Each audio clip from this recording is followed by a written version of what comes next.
I'll kick things off. My name is Alex Taberry. I am the host and moderator of these calls. I help appliance repair businesses with technology, sales, marketing, and host and try to help keep some of the community aspects of interaction and engagement going. In a call like this on a weekly basis is one of those ways. Let's, like I said, kind of popcorn style. Let's just spend a few minutes introducing ourselves. If anything, let's hear your name, your business name, where your service area is. And if there's anything you really want to talk about tonight, throw that out and I'll be taking some notes. Okay, I'm Gary Rima. I'm owner and VTech, so it's a one-man show of Your Appliance Pros in the northern Dallas, Texas suburban area. It's just me. I used to be a partner in a much bigger company. I ran all the other techs as well as doing my own jobs, but now I'm just a sole proprietor. And I kind of say this is my semi-retirement job. I'm only doing 5 or 6 a day now instead of the 10 I used to do. Nice to meet you, Gary. Doug Shear, Connecticut, Action Appliance. We've been around since 1961. We have, right now we have 14 technicians and we do all C.O.D work. We cover the state of Connecticut, Rhode Island, and a little bit of Massachusetts. Nice. Tavy Regalado. I'm with Accurate Service Repair out of Pennsylvania, Chester County. I only got about 2 years by myself, learning, trying to grind and build up, I definitely have some questions. So I hope I could pick everybody's brain here, man. I'm probably one of those guys that's getting, getting the warranty dumb work, because I just heard the C.O.D. and I'm trying to build that clientele. And but go ahead, the next. Hey, I'm Everett Johnson, EJ. I own EJ's Appliance Repair. It's just me. My wife answers the phones and makes the appointments. We just started full time last month. We've been in about 2 years. I'm doing about 6 calls a day. One question I have for everybody, since I'm just starting full time, and previously I've just been putting all my profit back into the business. How do I start paying myself? Logistically, roughly how much, just ballpark.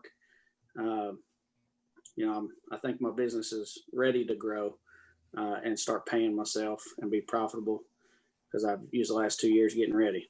Thank you. That's a great question. Let's make sure we cover that and keep rolling with the introductions so that we don't interrupt the introductions. But that's a great question, man. 100%. Oh, and I'm TK, by the way. Hey, I'm Michael Campbell.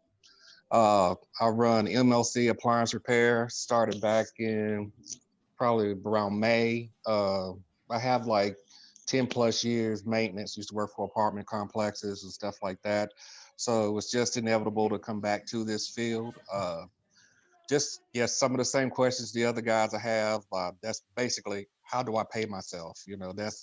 That's a good question.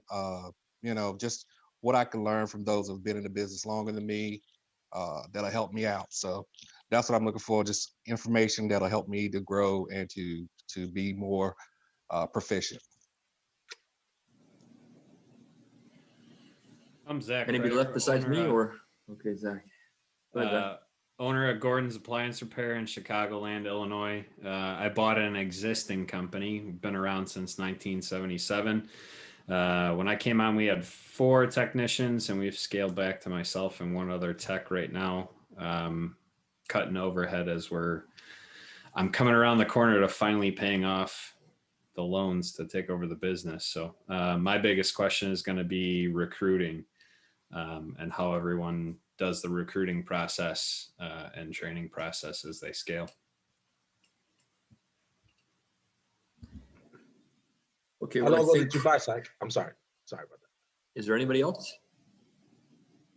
There's me. My name's Richard. I've only been doing this for a few years and went into business for myself back in April. So it was a great time to start. Again, I'm brand new and I would say I have questions, but I don't even know enough to know what questions I have. So at least, regarding the business side. So I'm brand new and I'm sure I'll come up with a bunch of questions at some point. Cool. And then welcome, Bobby. Feel free, Bobby, if you wanted to introduce yourself to the group, your name, your business, service area. Tonight is owners only. So if there's anything in particular topic-wise that you want to talk about, throw it out also with your intro. And start with the mute button, please.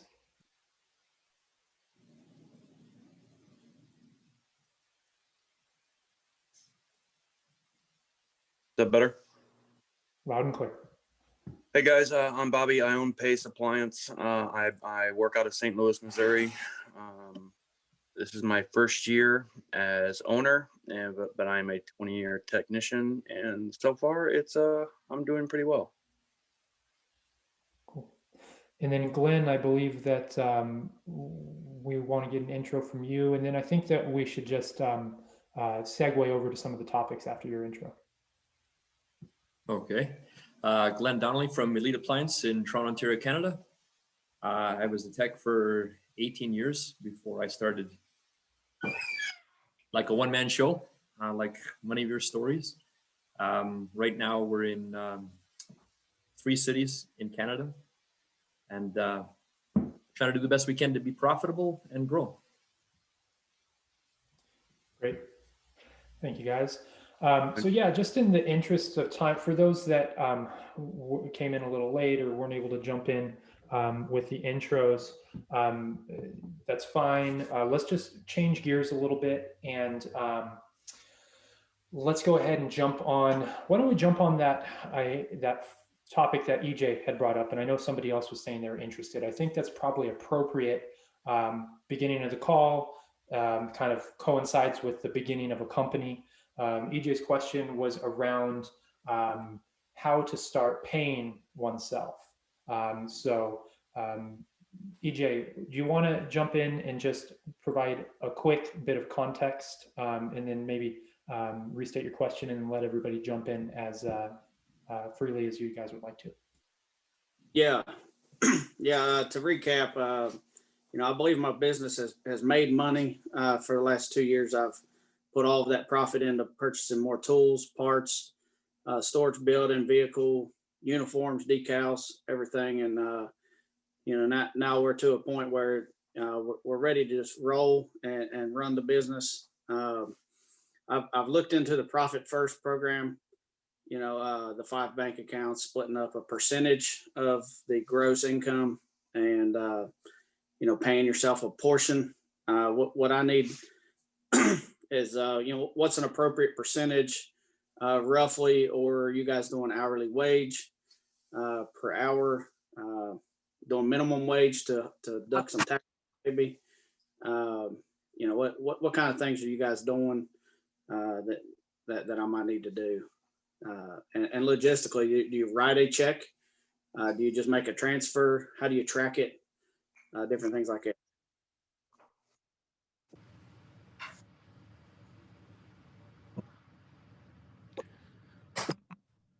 All right, I'll jump in on this. So I'm definitely not the best person to talk about this because I can tell you what not to do. Don't wait. So basically, several mistakes that I've made in the past 5 years running my business is not paying my taxes quarterly. I have been paying my taxes at the end of the year, which the last year I started putting money away each quarter to pay my taxes, and that was a game changer. So now I have an account at the end of the year where I've been, nesting some money into to take care of taxes and things like that. I know it's not exactly what you're talking about, but and then as far as paying yourself, you just need to figure out what you need to make a week and make sure you're making that. That's what I did. And that'll come in with an accountant too, right? I'm an LLC, and my accountant said the best way for my particular situation. And again, that's why I say an accountant. She has me paying myself a salary, and so basically, I'm paying myself that salary, and my guys are hourly as they work.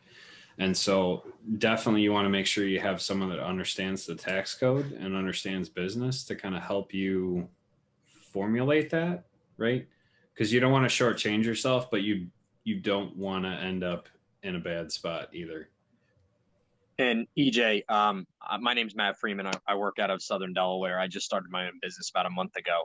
I was a service tech for another company. The owner's retired, but I went to a small business accountant, and much like what Zach was just talking about, coming up with your budget and so on.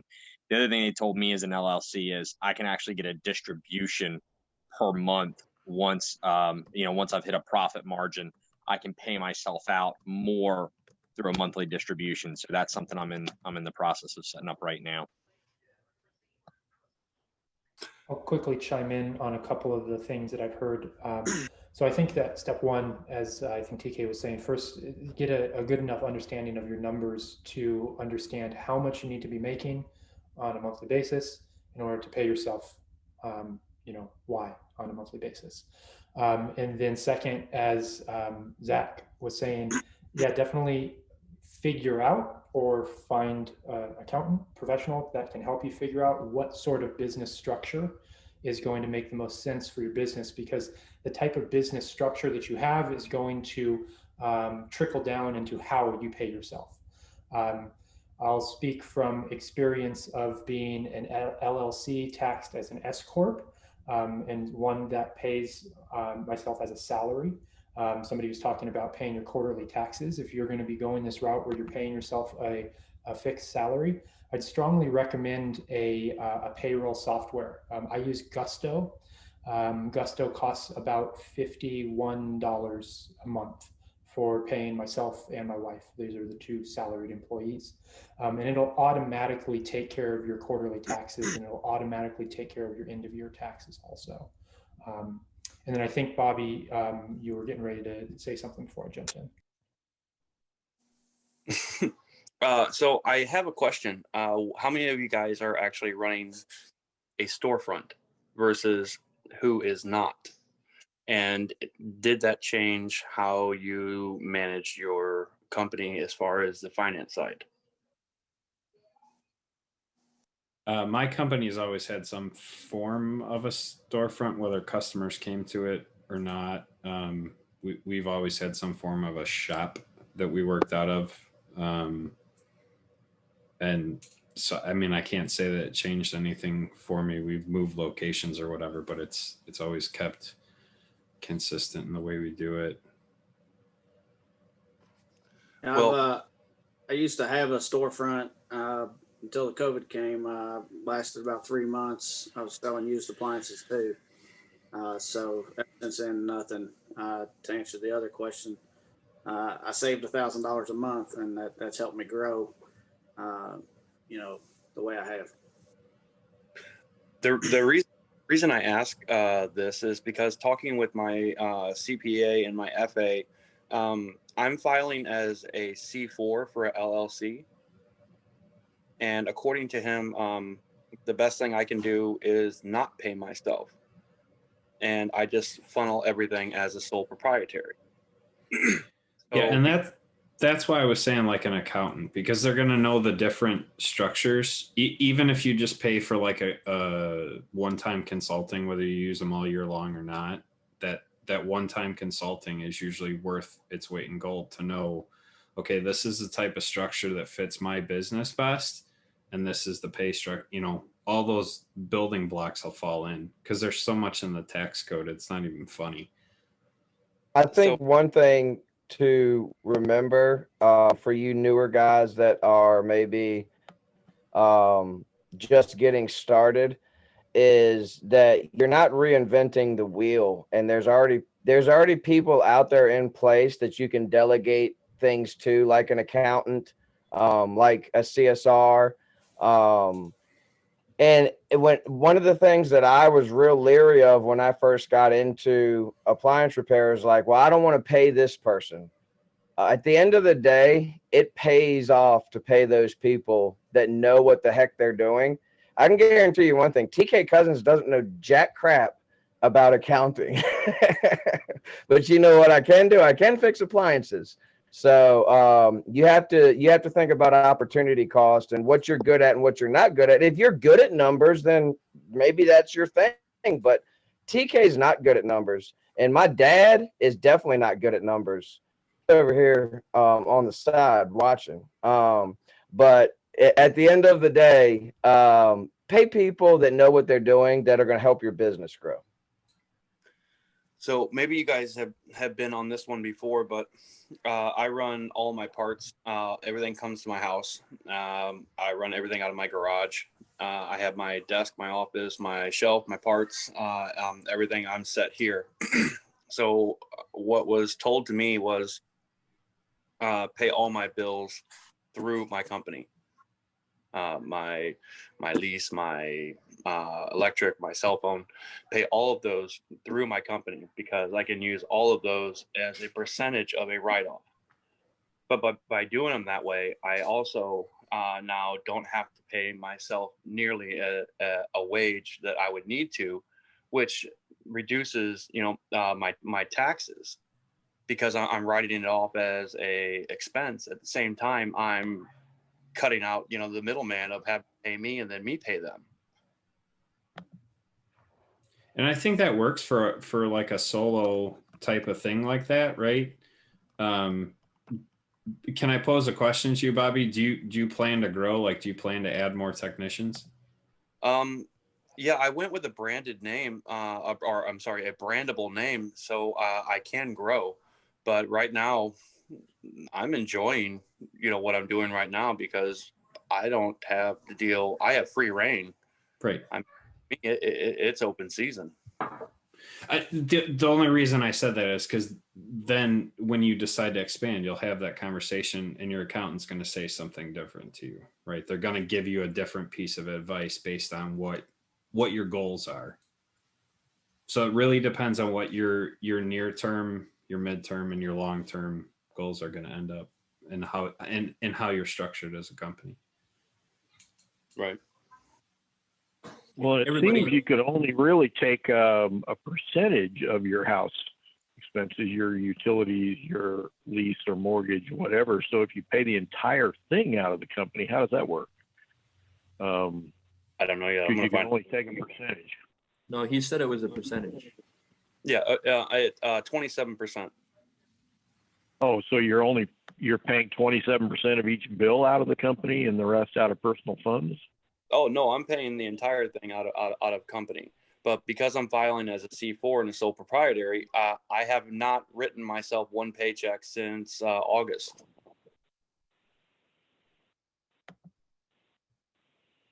Okay, I guess I'm not understanding how you can pay the whole bill out of the company. You can't call 100% of it a business expense. So how do you account for No, that? absolutely.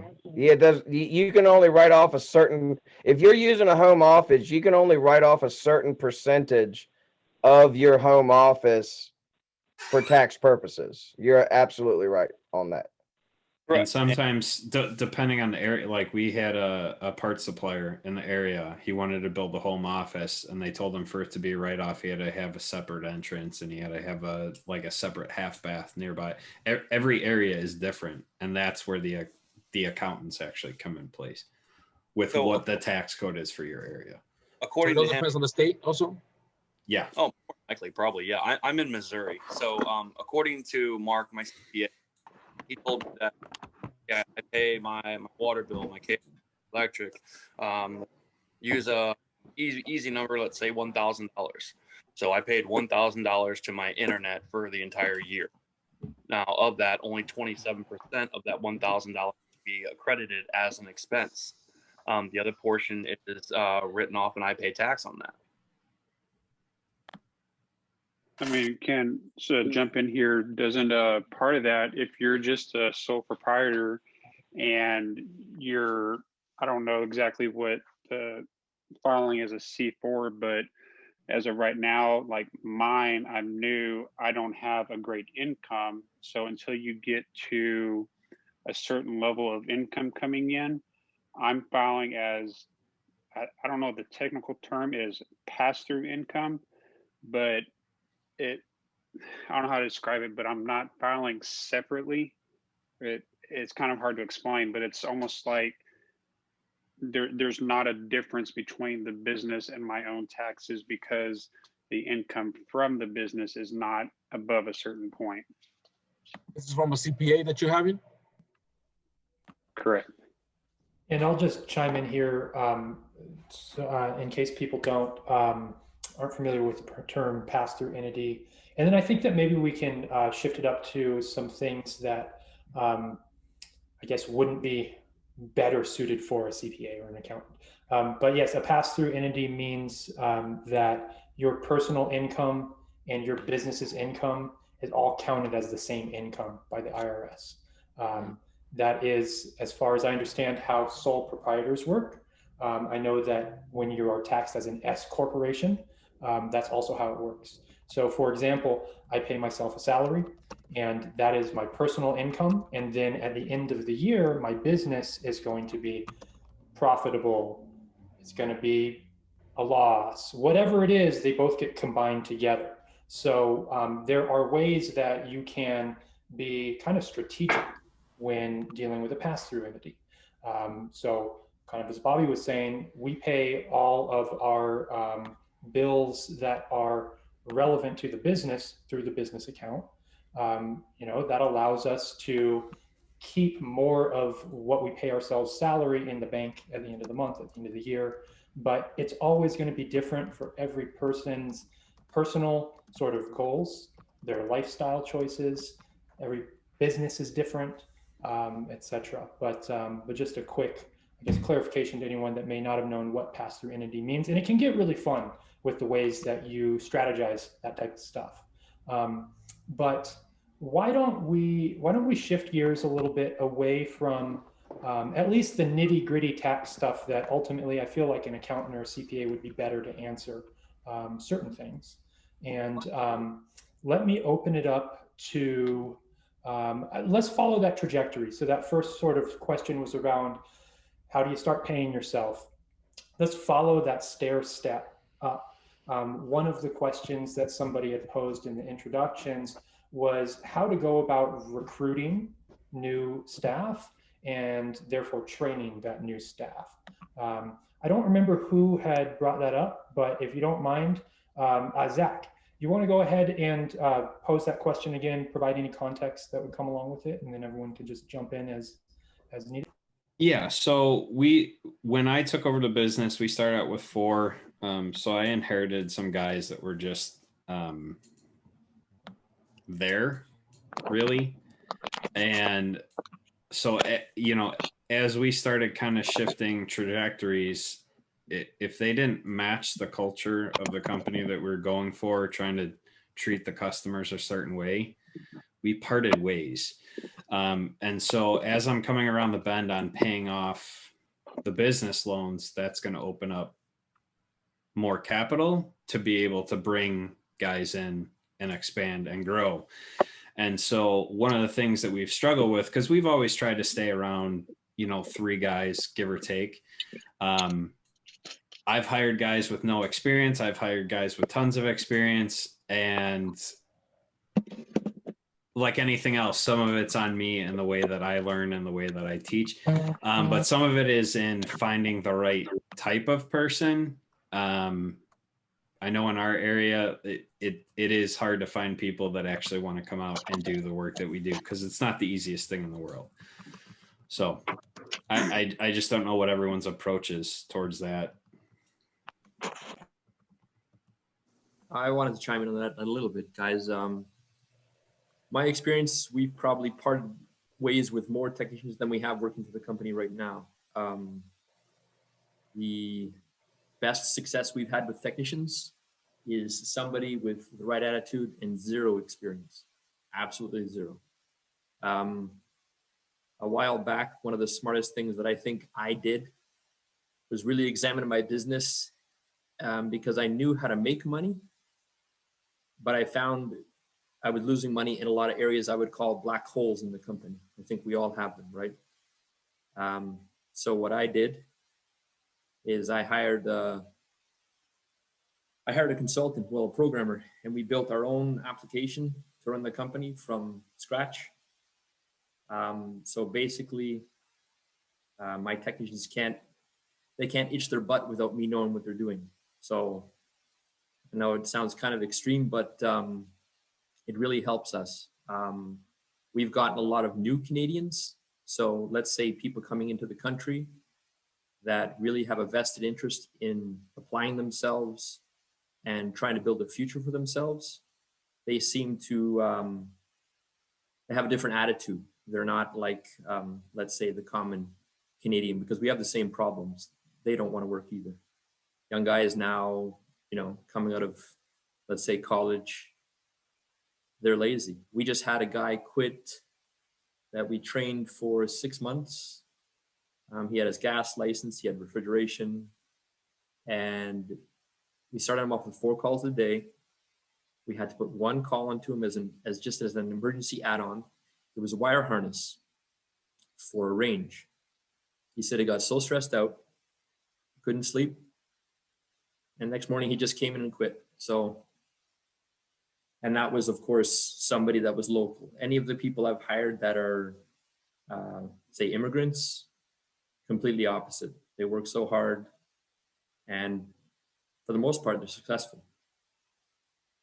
And out of those, you said you had 30-some technicians, correct? 32 right now, yeah. 32. Out of those 32, how many did you train from scratch? Every single one.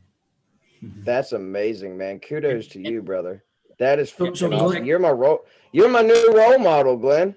My question would be, where did you go to trade schools?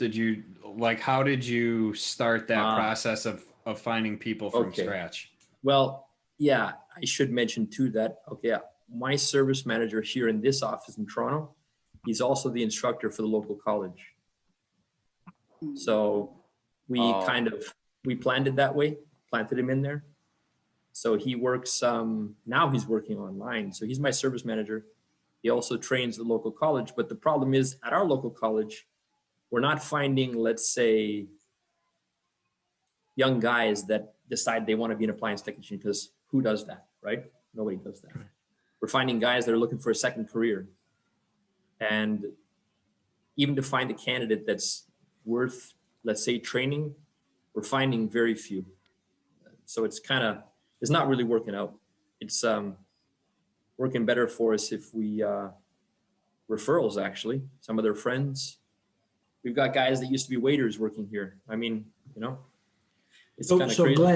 Glenn, can you color your picture in a little bit more for me? Help me understand, what type of work do you do, and what is the training process for you? What's your training process? Well, our training process is if we find the right candidate, of course, just in the attitude, we put that technician in with a senior tech. So we have our technicians of 5 levels, 1 through 5. At least a level 4 technician, you have to be a level 4 technician to be a trainer. So we train them, we put them on the road with the technician. We, teach them from scratch, and we monitor him really closely with our service director. Sometimes we'll go on the road with him to see how he's doing. Because he also has to learn our system, right? We're on tablets. It's a homegrown system. Some techs do great with it, others don't. So we monitor them closely. And I'd say we may have a 30% success rate.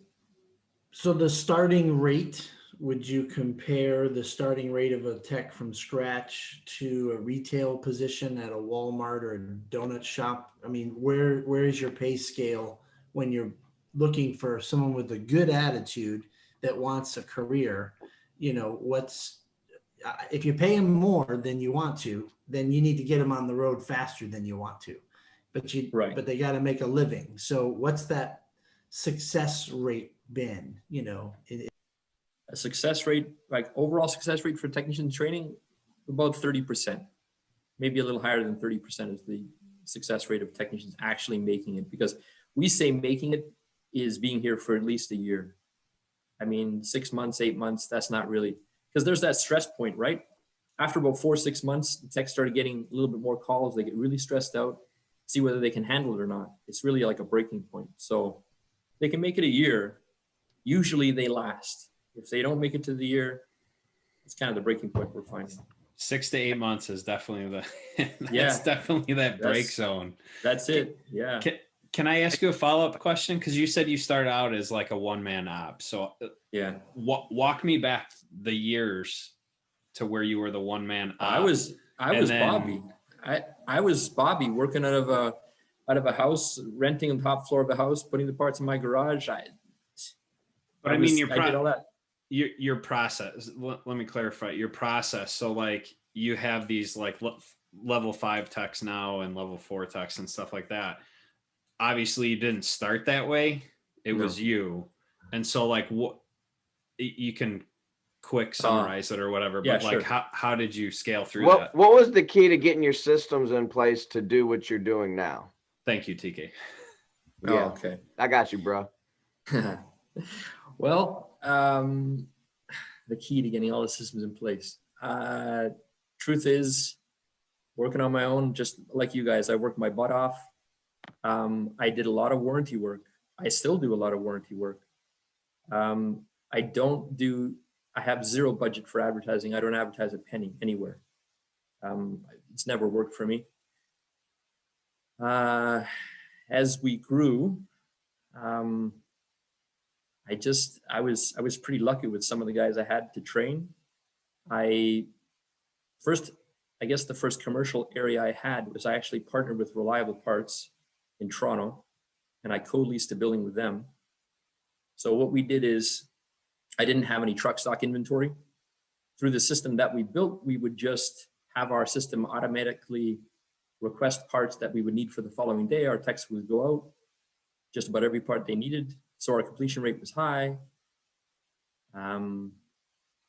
We just built up our reputation with the dealers, the manufacturers, and yeah, we just kept growing. But the one hurdle I always had was losing parts, trying to find, cover those black holes I was talking about earlier. That was the. Let me ask you this, if you don't mind, Glenn. There's several guys in this group tonight that are at the very beginning. There's several guys like me and Zach and a couple other ones that are, 5 or 6 years in. What type of advice would you give to us, guys that are, either just getting started or 5 to 6 years in? What kind of advice would you give to us? Hindsight's 2020. You know what I'm saying? Mm-hmm, mm-hmm. I would say, I know you've probably heard this before, but I would say really sit down and draft up a plan on where you want to be and what it's going to take to get there. Because if we look at what's going on right now in our industry, I mean, appliances are getting cheaper, especially just common line appliances. Parts are getting more expensive and harder to find. So I would say if you want to grow your company, I would say, I know you don't want to hear it, but maybe look into doing some warranty. Some guys don't want to do warranty, but there's some advantage to that. I believe that maybe I'll be retired when this happens, but I believe the day will come when single guys doing C.O.D will find it really hard to get any work, because I believe when smart appliances get smarter, the manufacturer is going to dispatch it only to their authorized servicers. And so if you plan on being in this business for the next 15 or 20 years, think about doing some warranty. The referrals are free, doesn't cost you anything. You've got warranty parts. It works out well with me and the manufacturers. You just have to do your paperwork and, of course, watch all your costs and get more organized. I hope you use some kind of system, like use Service Desk or use something else. Get yourself organized. When you say warranty, are you speaking of manufacturer warranty or third party warranty or both? That was my I do question both. too, because I just started and I'm only getting work through those people, man. And I can't advertise. There's no money, but those third party ones, I know when I hear these prices that some of these guys say, like, oh, you're getting robbed or you're getting robbed. Like I'm getting 105 from National Service Alliance, and I try to minimize those trips. Like send me the parts ahead of time. I like, you know, if the problem is like a common problem, I will ask the customer, send me info before I even go over there, just to minimize those trips. But you're getting 105 and nothing on parts then? Well, It I'm getting depends the with parts through them. NSA. But no, I will get 20% on the parts. Yeah, That's what they negotiate. It depends with them because sometimes they'll send you the parts and you get nothing. You get the trip charge, and sometimes you have to buy the parts yourself and you get 20%. Exactly. See, one of the things we do is, okay, in our system, as an example, our system sends an automatic satisfaction survey to all of our customers as soon as the call is done. As soon as this customer signs the tablet, the call is done, texts them a survey and emails them a survey. Every single survey a customer answers, our system emails the results right to the manufacturer. So let's say the service manager of Bosch Canada or Whirlpool or Viking, any of them. It keeps us on their minds and it shows us that we're doing a good job for the customer. Sometimes we get a pretty bad survey, but we always follow up with that and we always tell the managers we're on top of it, we take care of it. So it helps to strengthen our relationship with them. We always want to be on their minds. There's a lot of servicers out there. We don't want them thinking about those companies. We want them thinking about us. So we've built our business around building relationships with dealers and with appliance manufacturers. And it's helped us a lot. I can't tell you how many COD calls we've gotten from manufacturers just because of our reputation with them. So yeah, we've gotten COD out of warranty customers just by having that same approach that we're going to create a customer for life, and whether once they're out of warranty, then they become our customer. We spend the money on the magnets and stick it on their fridge or stick it on their dryer or whatever, and you know, same thing. Have some type of system. But would it be all right if I ask how many people actually use some type of job management system? Okay. Show of hands. Is there a name to that? Like a job management? Like what? Jobber, House Call Pro, a custom system like Glenn, anything like that? Yeah. Show of hands. Should do it. Yes. It's, you know, Angie's List just reached out to me yesterday, trying to charge me $500 a month. Wow. Don't do it. No, don't do it. I can't afford it. And she's like, oh yeah, we'll try to get you 15 leads a week. But I said, how are you going to guarantee that? Oh, well, we can't. We'll try to put you up on the list. And I was like, you know, whatever.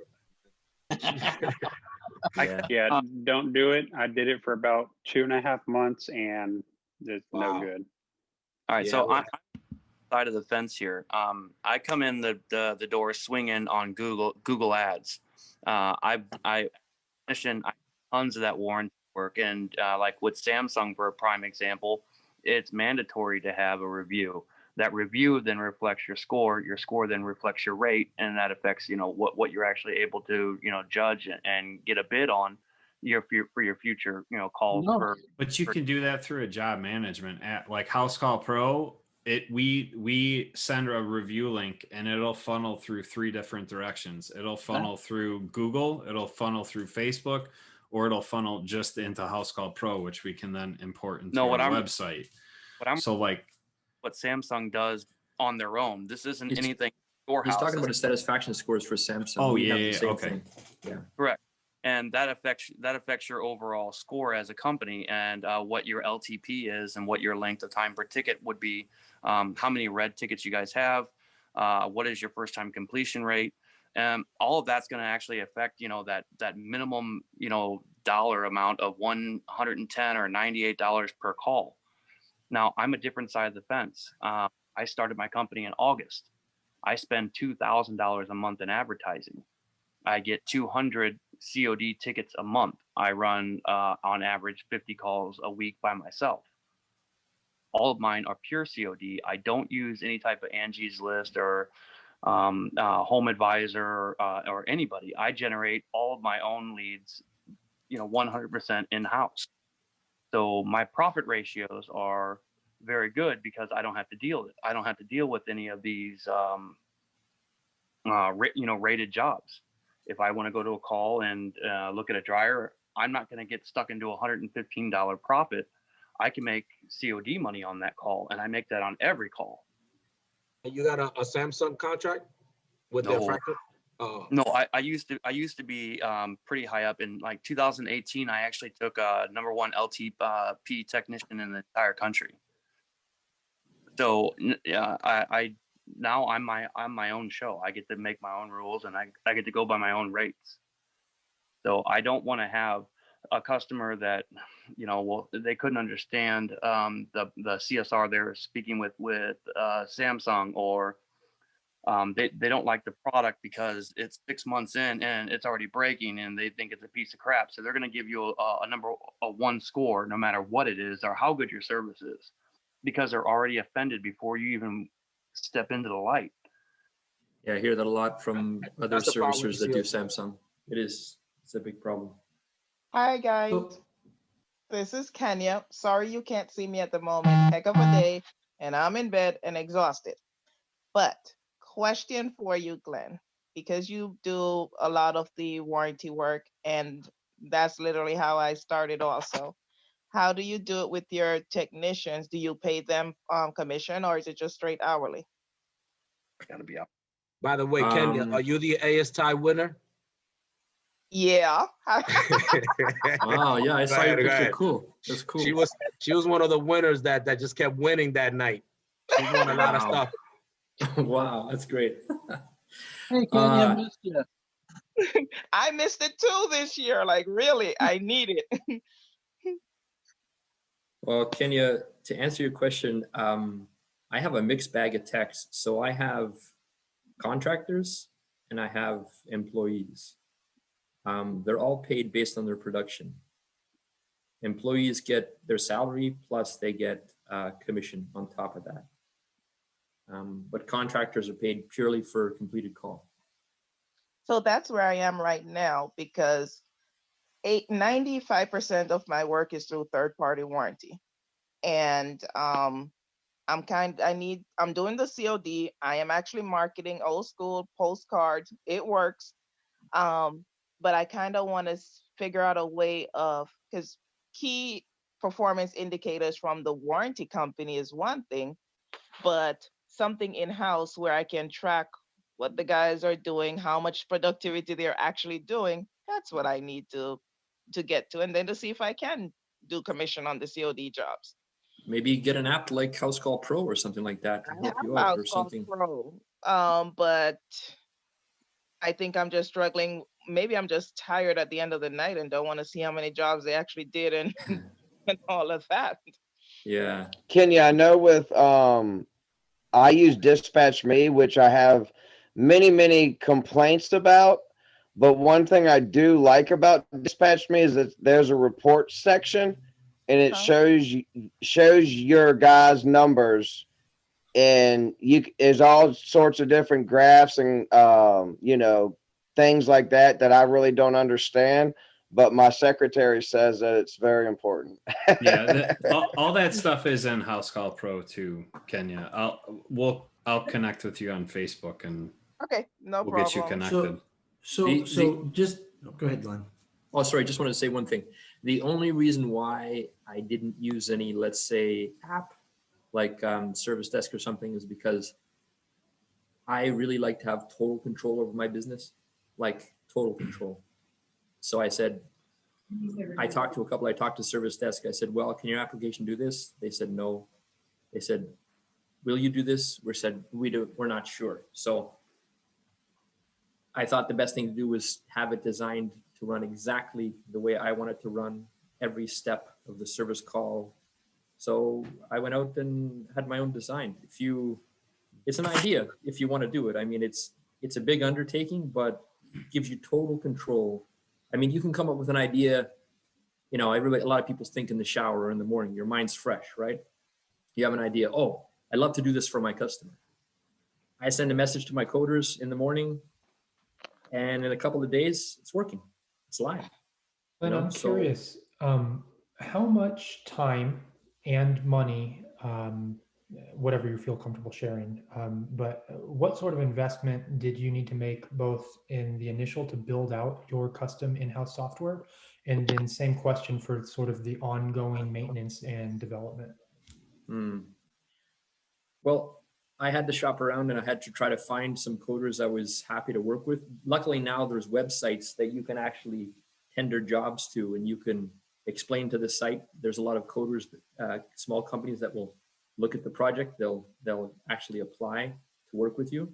So I worked out a monthly retainer with that company, and I shared my whole business model with them. We went through, we did an architecture for the software, and I have them on retainer every month. And I think, wow, I've been working with them for 17 years now. So yeah, it all in all, I mean, to get it running, well, let's say, like, these are Canadian dollars. So let's say 250,000 to get it running. But it was worth it. I mean, that's all I can say. It was worth it. I mean, I can't you lose. were a certain size at that Yes. point. You weren't a Yes, two-man yes. shop. So No. I was 50,000. at, It's yeah. I was at the point where I was pulling my hair out and ready just to throw in the towel because my techs were losing parts. They couldn't get the job done. The customer was screaming. I probably had about 8 techs at that point. And I was like, you know, instead of paying myself and everything like that, I said, either I got to make it or I break it, right? So that's when I decided to do that. And I remember the nights, sitting up at night. So 8 o'clock at night when I got home, I would sit there with the coders from like 8 till probably 1 in the morning every day. It was And that goes into the black holes you were talking about, right? I mean, we came from paper. Like everything was on paper. We have bins and bins and bins of paper that we still have to hold on to because of the IRS. Being on house call, it's the program that worked the best for me. You're going to find one that works for you, whatever it is. I save out like hours, untold hours a week having a job management program. It makes your life so much easier for sure. I think like in retrospect, talking about it now with all the other good apps I'm hearing about out there, like House Call Pro and others, I probably would have, right now, I would probably go that direction. I mean, because I assume it's an application they're always going to try to improve and add new features and everything else. So right now, I think I would do that. It makes a lot of sense. But when I started, there was only Service Desk, and that's an app that I don't think I would ever go on. I've seen it a couple of times and I'd never use that app. How much is the average on House Call Pro? Like, is that a monthly thing? You can pay monthly or you can pay yearly. It depends on the size of the company, the features. The pricing is all over the place, just depending on what you want to do and how you want to grow. So it's probably not worth a one-man show still, right? Because it's absolutely worth it for a one-man show. We have tons of people that use it as one-man show for sure. Yeah, so the barrier of entry for most of these softwares is around $55 or so per month. And it really comes down to what makes the most sense for your situation. You know, paper can work great for people, but depending on their needs, paper can only take you so far. Spreadsheets can work great for people, but depending on your situation, spreadsheets can only take you so far. You know, I always encourage people to think about how much time do you need to spend with your current scenario, and how much money is your time worth. You know, always try to put a dollar amount on your own hourly rate, and not just, you know, this is, if you are spending your time working on the most high impact things in your business, what is that hourly rate for yourself?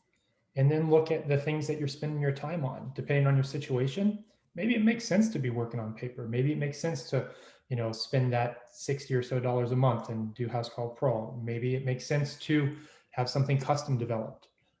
It really all depends. But yeah, I think it's really helpful to try to really look at what value you can bring in the high impact areas and put a monetary value to that. And then look at delegating or outsourcing in those areas where you might not be as impactful as somebody else, or simply it's an opportunity loss because you're taking away your capability to spend your time in some of those other areas. I'm going to need to hop off, but I'm going to keep the room open for you guys. And thank you, everybody. These calls are as valuable as those that show up and what you guys contribute. And this was super valuable for myself, and I think it's also been super valuable for others. TK, were you going to be sticking around for a little while, or I need to? Yeah, man. I'm cool. staying until the last person leaves. Cool. So I'm going to pass on host over to TK. The recording will continue. I'll come back in, get this thing edited and published within the next couple of days. And I'd love to do this again. I think setting aside some business owner only calls is something that would be super valuable. But thanks again, guys. I'm going to hop off, and you guys enjoy the rest of your night chatting with each other. Okay, Alex. Good night. Appreciate it. Thank you, Glenn, Alex. Glenn, just a couple. Alex, have a good night. Just a couple of reflections off of what you initially said. I think you're right that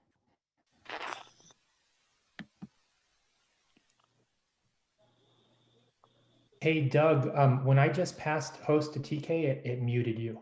Yeah, it muted you, Doug. Sorry. So that's why I quit today at work. No, all right. No, so yeah, I had a couple reflections off what you initially shared, Glenn, which was you're mentioning the idea that the future will potentially be controlled by the manufacturers and it'd be all warranty driven type stuff.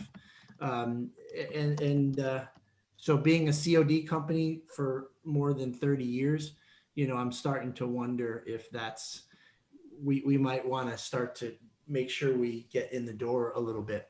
But the other thought I had is you're at 30 techs, you're training guys from scratch.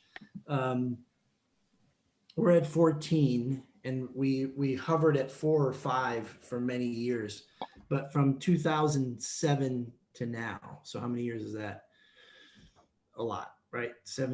10 years, 13 years to get to 14 techs. So that's putting ads in ZipRecruiter all year long, just waiting for the disgruntled all-star technician that's not feeling appreciated somewhere else, sees the ad, gives us a call, and we try to woo them, So doing that for years, having that ad running all the time, it is really hard to find good techs. And so I'm just thinking, if we pick up warranty work, I wouldn't say a separate division, but I think it might be more affordable for me to hire guys at a lower rate. And I know it's stupid to talk dollars an hour type thing or commission because it's all relative, but if here in Connecticut, the Dunkin' Donuts clerk gets $13 an hour, then I have to make sure that I get somebody. I'm going to probably have to pay them $17 an hour, So can you help me understand how much payroll costs to this warranty? Let me see. What are your guys making to do warranty work? Well, we don't have, for example, we don't have a separate warranty team. We just have our team. And the technicians do the calls that are dispatched to them through our system. So there's a cost to doing it. There's a lot of clerical cost. That's one thing that you have to think about. There's also, as Bobby was mentioning, the manufacturers are really starting to score their service centers based on your performance levels.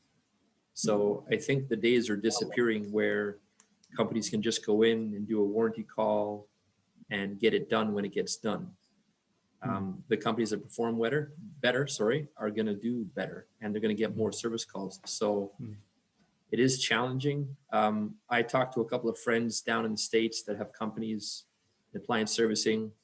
Met a lot of good people, made some great friendships down there. But I talked to a friend of mine. He runs a fair-sized company down there, and I was always talking to him about contractors. I said, why don't you investigate doing contractors?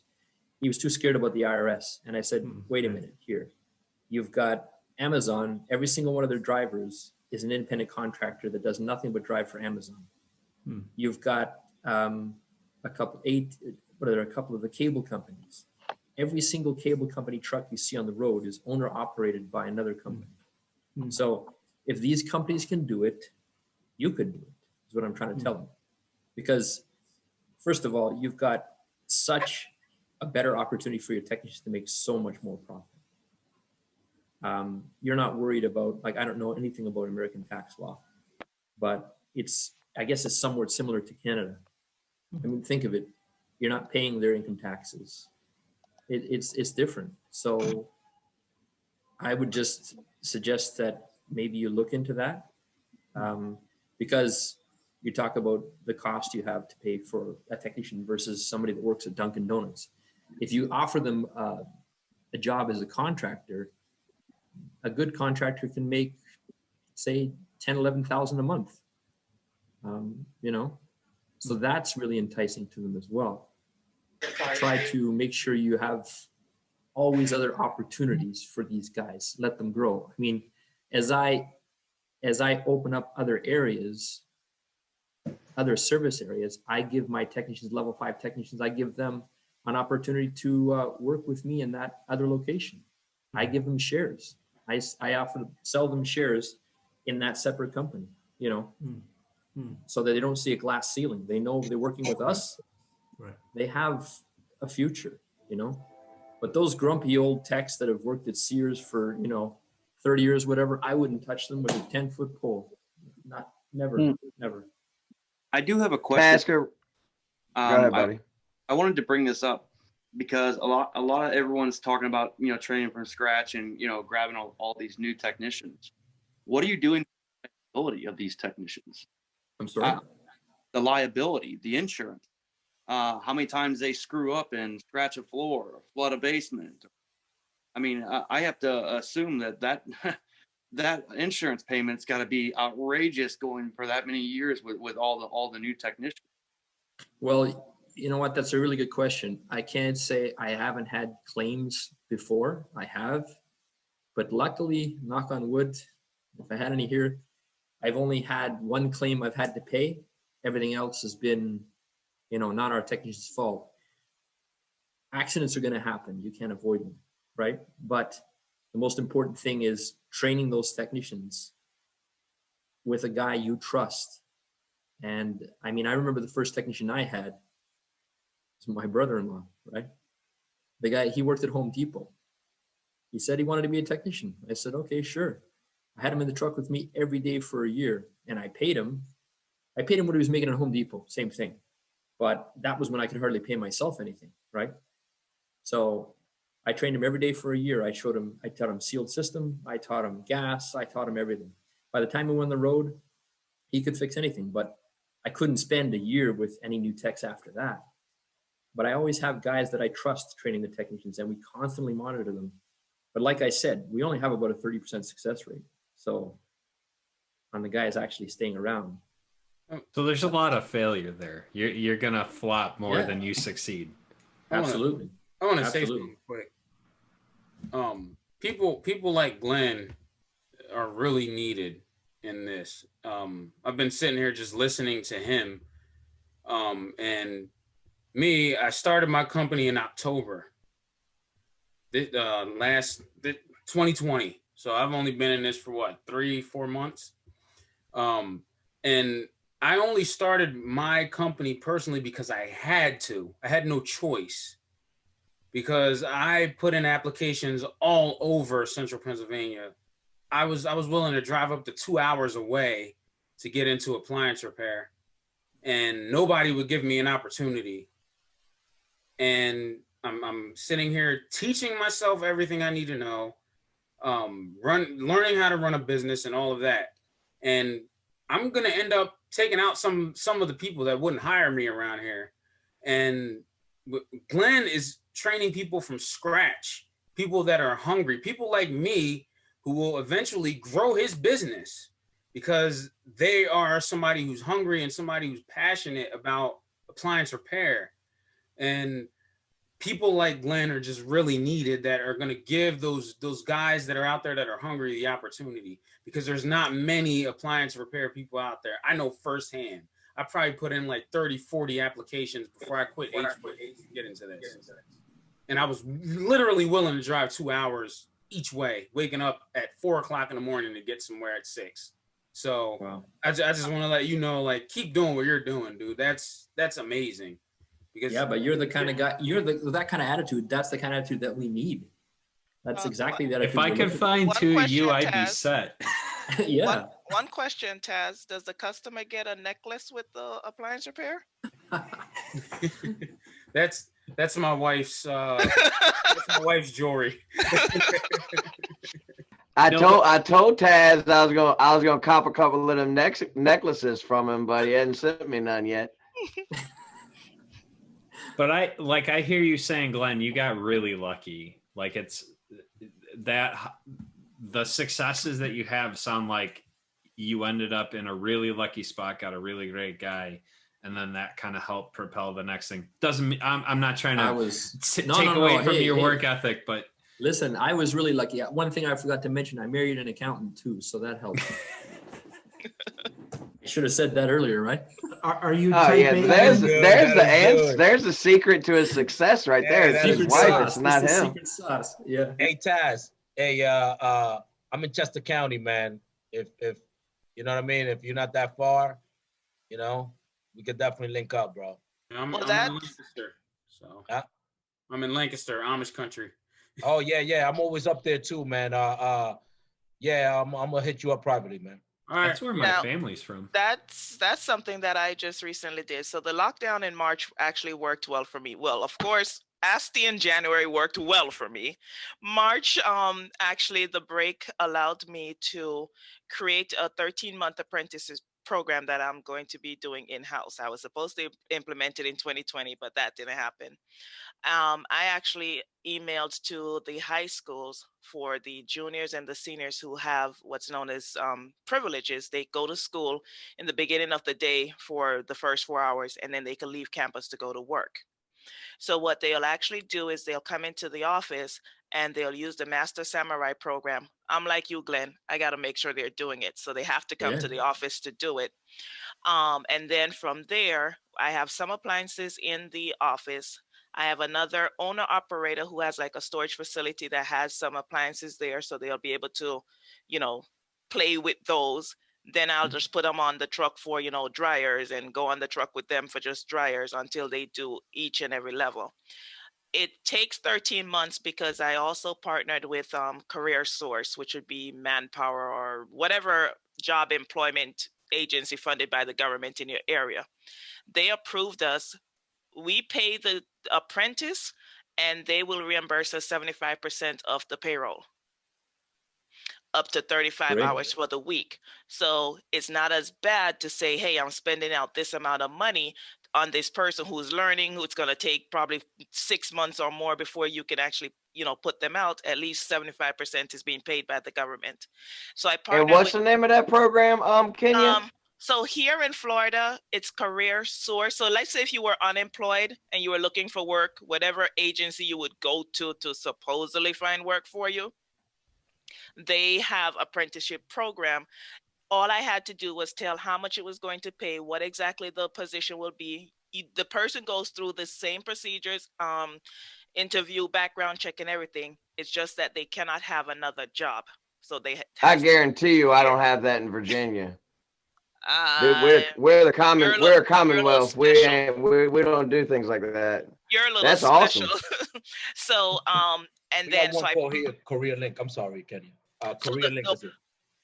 Okay, so the purpose of it is, so let's say I have the owner operator. I have another company that they have been in business 75 years, family owned, started with the great grandfather. And they also do appliance sales. So I partner with them also. So the they all work like I do with the way we follow up with our customers and everything. So if I train these people in house, is to have a pool of workers that we can use. Um, and because we have no schools in West Palm Beach for appliance repairs. So that's my intent. Sorry, my background is also teaching. So that's part of the thing where I feel like going with the students who are fresh, haven't developed all of the divaness that you guys come with, I believe would be a bit easier. Yes, you all are divas when you go to another company to work. Yeah. Uh, yeah, she's right there, isn't she? I see how everybody became silent when I said the Yeah. divas. She's right. Oh, wow. Yeah, so that's Yeah. what I have interviews next week with the students, so we'll see how it goes and start in February training them.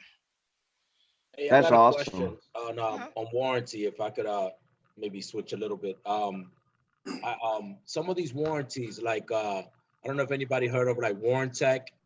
Um, what's the other one? Assurance.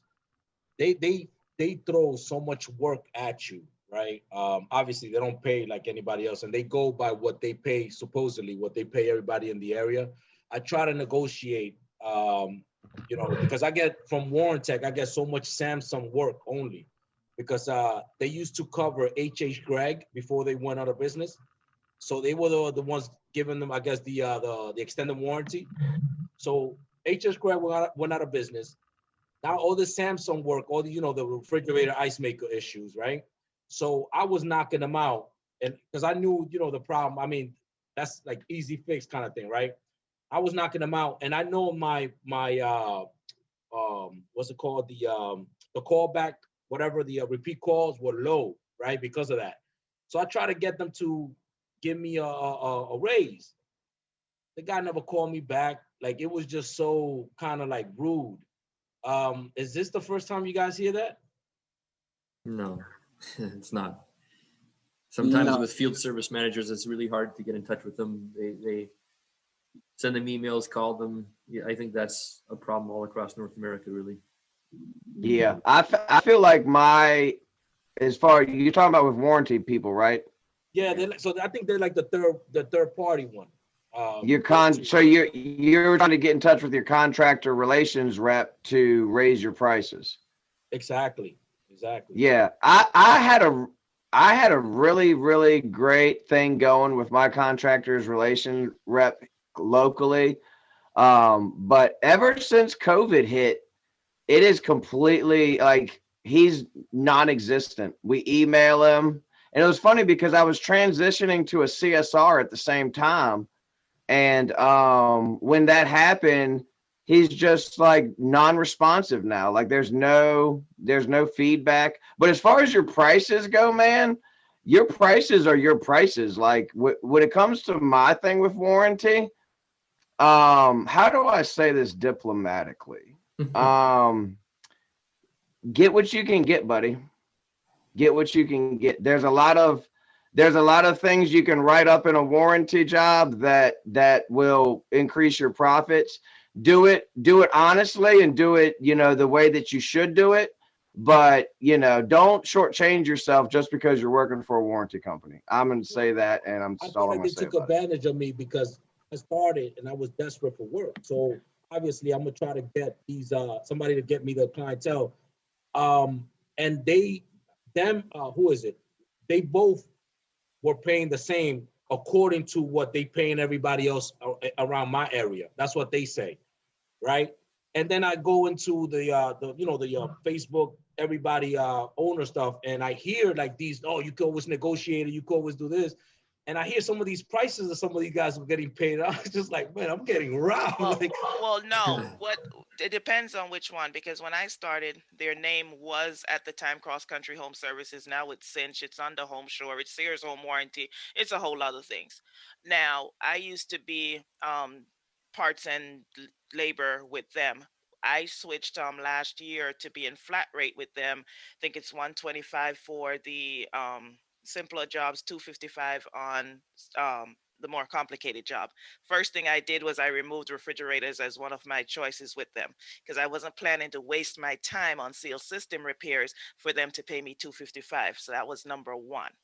So then, same thing that Glenn does. I don't answer the phones anymore. The young lady that answers my phone is in Brooklyn, New York, but she goes through literally a whole triaging situation when the customer calls. You know, we have to have that model and serial number. I understand you're elderly and you can't find it, but call the grandchild, somebody over to take a picture and send it to us or tell us. Just to And minimize then the trip, right? correct, to get as many of the parts that we absolutely need. Now you'll have situations where you'll, like I have a customer that has a refrigerator with 2 ice makers. Well, my tech changed the ice maker, and then now we submit and they're like, oh no, it's denied because the customer doesn't have coverage for 2 ice makers. Hold on, what? I used to try to fight it and realize that a lot of my time was spent on that. So I have a running sheet of how much, like, okay, you gypped me out of this money, and I just find a way to add it on to another person's job. Just put it on over there. Or if the part that I bought was $10 and my markup should have been 30%, now I just put that up 75% markup. So I find ways to, instead of fighting with them, just find ways to get my money back some kind of other way from them. And it will actually work. Now, the reason I went to flat rate is because it increases the volume of the work that you actually get. How did you do that? And that's with CCHS? That, well, yes, and now they're known as Cinch, but yes. Cinch, I, I get work from them through National Service Alliance. What? Yeah. Yeah, which is weird because National Service Alliance, they get all these work from all these other third party warranty, and they just pay me. They're the ones like actually paying me the most. So they're like a fourth party warranty? Pretty much. Pretty much. National, what's the name of it? National Service Alliance. Yeah, look them up. They're like a There are a lot of those types of things popping up where people that are either lead generators or whatever are partnering with the home warranty companies and feeding jobs that way. So I'm not going down that route. They're the only ones that pay me. Listen, they out of the 3 warranty companies I do work for, they're the only ones that pay me on time. I don't have problems going back and forth, you know, with the oh, you got to pay me for. Everybody else is like you said. Yeah, they will. Oh yeah, you couldn't do this or you could. Those type of things. I got a whole list of paperwork I got to go through just to get my money back from. You know, I'm old right now. As of what I see on my spreadsheet, probably costs $10,000 because of stuff like. Well, let me ask you guys this real quick. How many people in here? If you can turn your cameras on for just a second, by show of hands, I got everybody's screen pulled up. By show of hands, how many people in here are interested in doing a webinar just on warranty work? Just me and him? You got me out of bed, TK. Okay. You're not interested. Don't lie. All right. So for sure, I'll throw that out as an option. Because warranty work is a big topic, but since we have so many people and I only saw me and you raise our hands on this particular subject, I want to keep the conversation flowing. One thing that I want to talk about in detail, if y'all have time, is inventory. Does anybody, that's one thing that I'm working on in 2021 is tightening up my inventory, making it more, well, really just making it, because there is no inventory at this point. My inventory system right now is when I use a part, I call the supply house immediately and restock it. That works great when you're by yourself. But once you start getting 2-3 techs on the road, that doesn't work anymore. Right. So let's talk about inventory. Glenn, you're the best for that. Well, this is going to sound kind of strange, but my technicians don't have a truck stock at all, 0. We do. How does that work? Because one thing I've learned is that I could never build an inventory in my technicians' trucks that could compete with the local parts suppliers. It's not going to happen, right? So when I built the application, as the calls come in, the technicians, they triage, we call it triage. They pre-screen their calls, they decide what parts they need. And then our application handles checking inventory at all the local PDs, who has stock. It orders it automatically and it comes in for the tech. He has the parts received list in his tablet. The system knows all the parts that have been issued to him. He just signs for them. They're waiting for him on a shelf in the morning. So we're able to complete more calls than we could, because I mean, there's 4 large parts distributors in my area, and there's no way I could ever match their inventory. And if I don't use it, I can return it without a restocking fee, because we have a good relationship with them. So I haven't found a method that could beat that personally. So what's your turnaround time? The parts distributors around. That's really huge right there. What's your turnaround time when the customer calls? What's your turnaround time? If they call, I don't know what today is, Thursday, is the job scheduled for Friday or for later?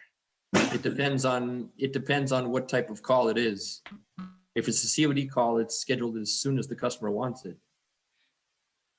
Some other warranty calls, like some of us were discussing earlier, I think Bobby was saying with Samsung, for example, there's days that call is already booked for. Samsung, like our system downloads the calls automatically with GSPN through the API.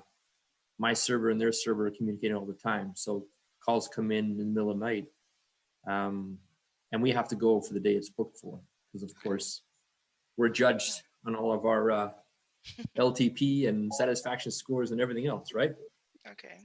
So it depends on the. Would you think it in your area? Do you feel like your local supply houses? You said there's 4 major local supply houses. Yeah. Would you say that they stock most of the parts that you need? Like, can you get them same day? Yeah. So what we've arranged with them is there's a courier company called Cardinal here. It's a small company, but they're very aggressive in trying to gain market space. So what they do is they actually go into the parts distributor. They have a key. They have an area. They go in there probably, let's say, I don't know, in late hours of the evening, long after the distributor is closed. They pick up our parts. They come here in my warehouse here in this location, drop them off here, and drop them off my other 2 locations too. And they have a key to my warehouse. So they drop them off at about 4 in the morning. I have a team of 2 people that receive all the parts. They're here about 7 in the morning. And all the parts are sitting there. Each tech has his own area where he receives his parts. The system automatically monitors what parts he hasn't installed, and it forces him to return them too. So I can't. That's awesome, bro. Yeah. That's absolutely awesome. Well, let me, yeah, that is, I would imagine everybody in this circle, that's our goal. But you other guys that, like for you, for instance, Doug, I know you have what, 14 techs on the road now? Or 16? 14, yeah. What are you doing as far as inventory goes? How are you keeping up with making sure that that one guy you just put in a truck isn't stealing those direct drive pumps that he can slip onto his aunt's washer real quick? Yeah, right. Yeah, well, we use service desk, and so obviously everything's getting logged electronically. We ship the parts directly to the technician's home as he's using it. And then we have no distributors or parts warehouses at all in the state of Connecticut any longer. So Marcone was the last one to leave. But back in the day when I had hair over here, Marcone had like 4 branches throughout the whole state of Connecticut, and so but we've got 0 now. So again, Glenn speaks as a warranty person. First time complete is pretty important. It's important for us as a COD customer, but we still have to sell the job, even if we have the part on the truck, which would be nice to have. We have a great relationship with Marcone, and they give us 180 days to return parts. So we try to pre-screen, but I'm not yet equipped. I don't have my service manager is not yet completely off the road, doing it. It's a part-time job between him and I while he's on the road too.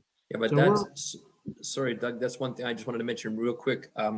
That's another thing too about delegating tasks and who should do what, right? Like I just personally, my own opinion, I'm not paying for anybody else to pre-screen my text calls. They pre-screen their own.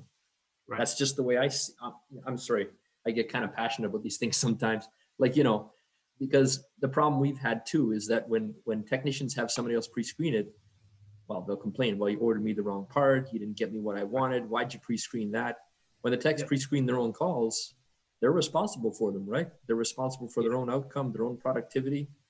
So, and your service manager's time and your time above anybody is worth probably X amount of dollars, a lot of money per hour, right?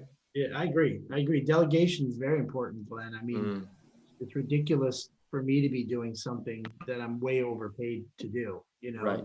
just because I could be doing other things, right? So the other issue, well, again, it's warranty, Glenn. I feel like COD is a little bit different. Every Well, I time do it go for to COD and warranty. There's no difference. Every call is treated the same with parts. Whatever the call is, the techs pre-ID everything. They order whatever parts they need for any call. The parts all come in. We don't treat any calls differently at all. So you're right, though. We got to sell the job to the customer when we get there. Of course, that's the tricky part, right?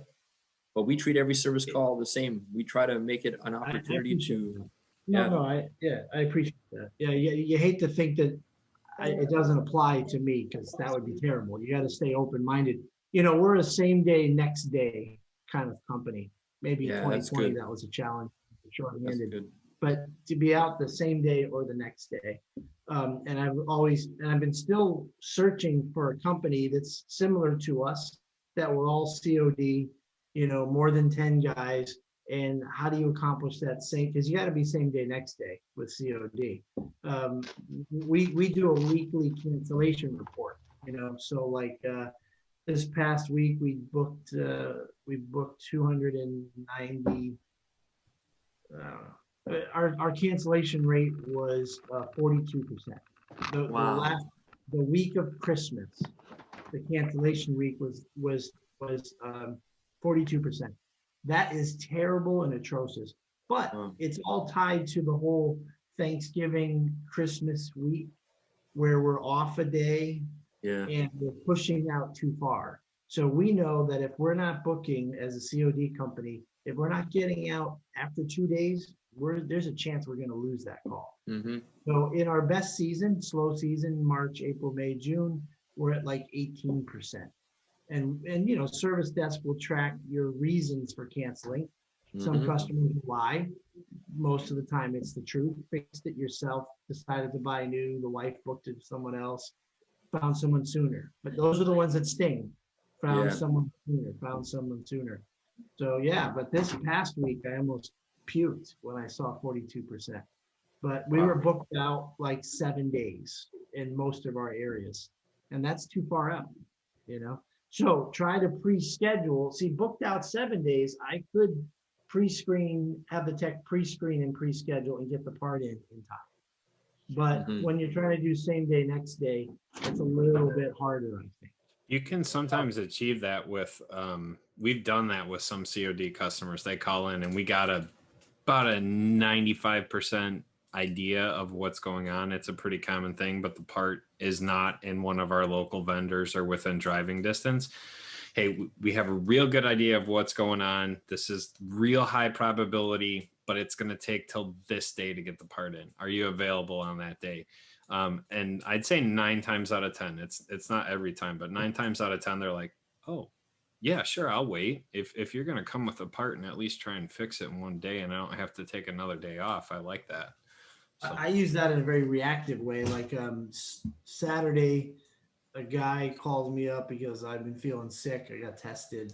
I got to wait for the test results, and then the same weekend, Sunday, I get another guy that says, I'm feeling a little sick. I got to wait for the test results. So now I had to book I had to cancel reschedule 27 jobs, 3 techs this past Monday, this week, which stinks. So now I'm going to start looking through them, and I was doing that exactly what you're talking about, Zach. Hey, we've got you on the schedule for Monday. You know, this is pretty common. I know it's not on the truck. Do you mind if we pre-order it? And it's a blessing for the customer, right? Because I tell them you're going to save time and money because it's going to be one trip instead of two. It's a win-win for all of us.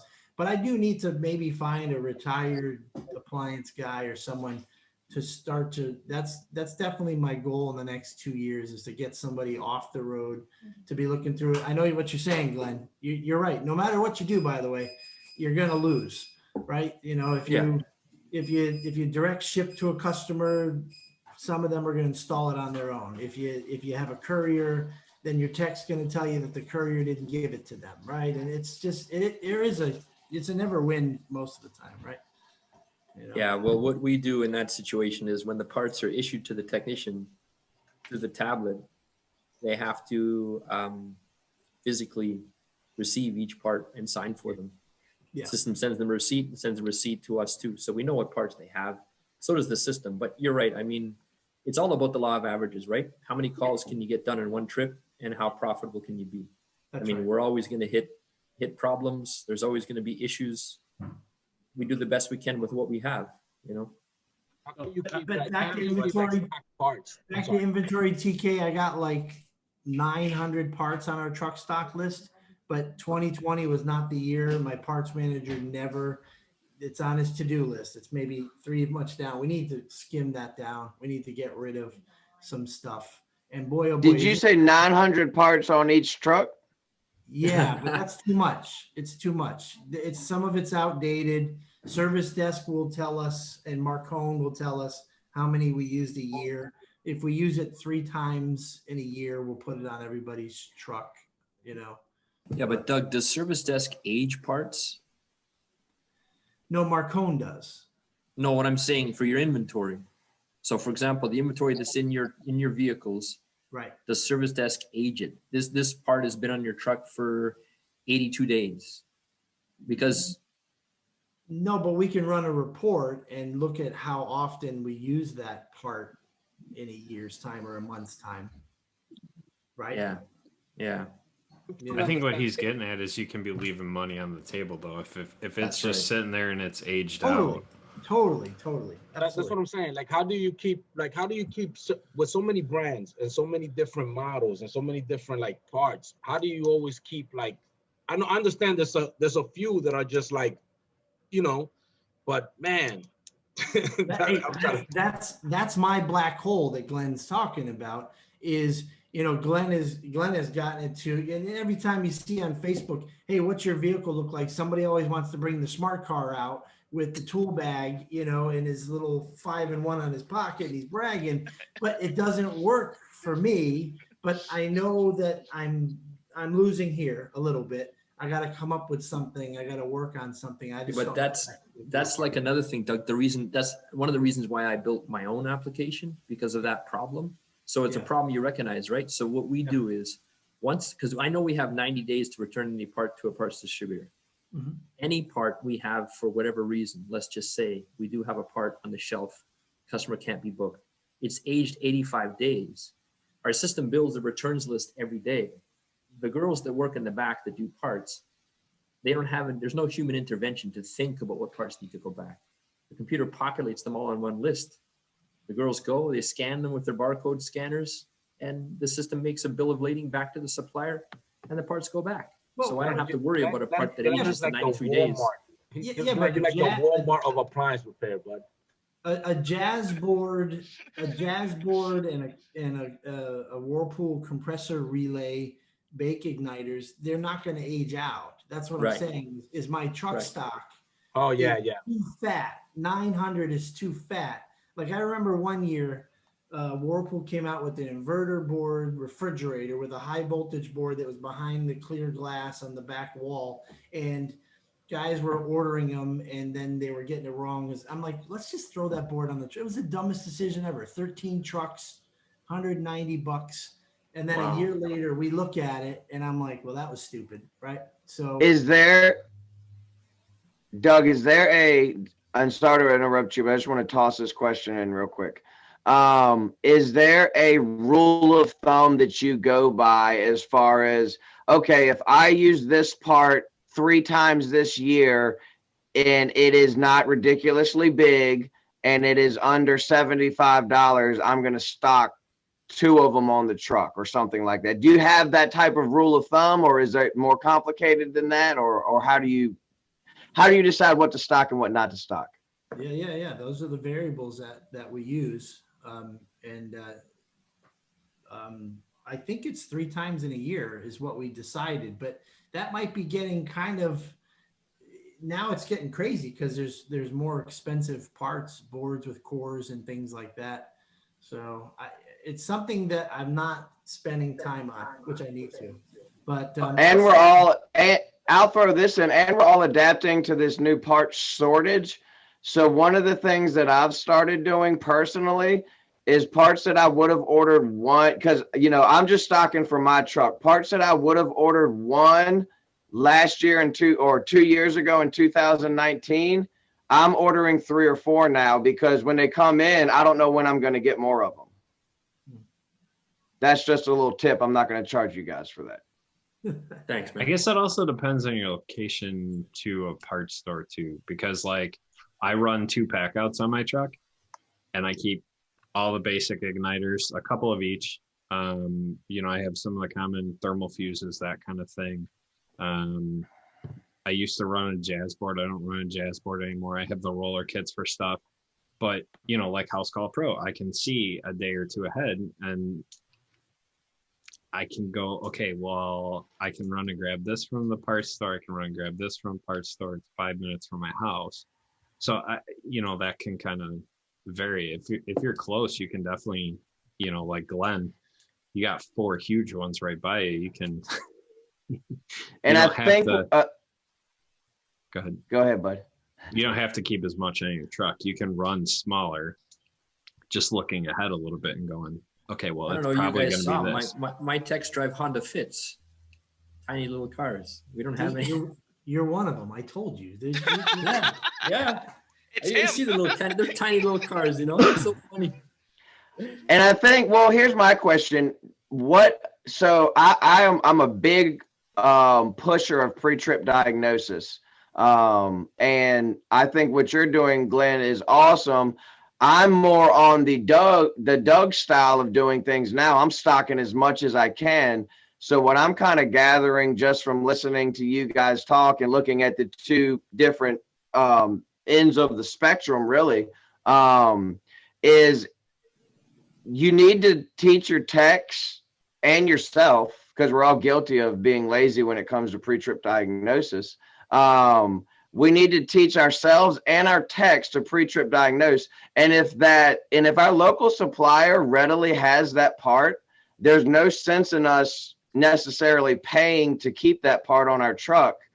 If it's a super fast moving part, I'm of the opinion, and anyone can chime in on this, but I'm of the opinion I'm going to keep that fast moving part on my truck. I don't want my tech running to the supply house, because I don't have a courier to get that. I'm going to want my fast moving part. So I guess it's just a fine line between differentiating between, okay, this is fast enough moving. Okay. Because there was a time when Whirlpool direct drive motor couplings were fast moving. They're not anymore. You know what I'm saying? Mm-hmm. So it's all about keeping up with the market and what's moving fast and what's not moving fast, and thinking ahead to what's zoning out, because we all know that certain appliances phase out with time. So that's kind of the route that I've gone. It's funny, on my screen, I'm in the middle of those 2, and I kind of have what you're talking about, where I'm running. I might have 8 or 9 igniters on my truck for a day or 2 worth of calls, and I have a couple roller kits for a couple, but then I'm trying to pre-screen my calls.